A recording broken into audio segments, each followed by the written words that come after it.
the house that love built. The fire came without warning. One moment the Johnson family was sitting down to dinner. The next, thick smoke filled the air, flames licking the walls of their small wooden home. By dawn, everything was gone. Their furniture, clothes, photos, even the children's school books. Standing in the ashes, Daniel Johnson, a factory worker and father of 4, held his wife's trembling hand.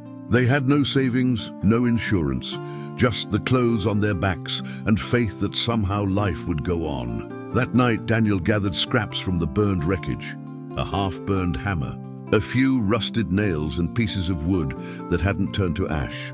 "I'll rebuild it," he said quietly. His wife looked at him with weary eyes. "But how, Daniel? We've lost everything." He smiled faintly. "Not everything. We still have each other, and that's enough to start." Every night after work, Daniel came back to the empty lot and began rebuilding the house, board by board, under the flickering light of a borrowed lantern. Neighbors walked by, shaking their heads. "Poor man," they whispered. "He'll never finish." But Daniel kept going, hammering, sawing, praying. Some nights his children brought him water and sang to keep him company. Weeks turned into months. One cold evening, as Daniel worked alone, he heard footsteps. He looked up and saw a young man holding a toolbox. "Mr. Johnson," the man said softly, "you once fixed my car for free when I couldn't pay.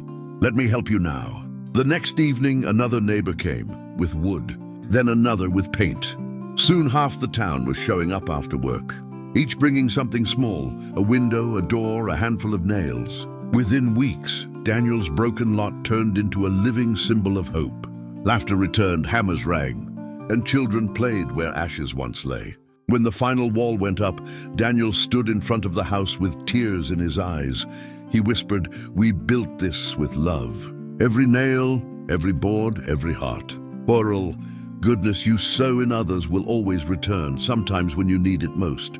Love is the foundation that even fire cannot destroy."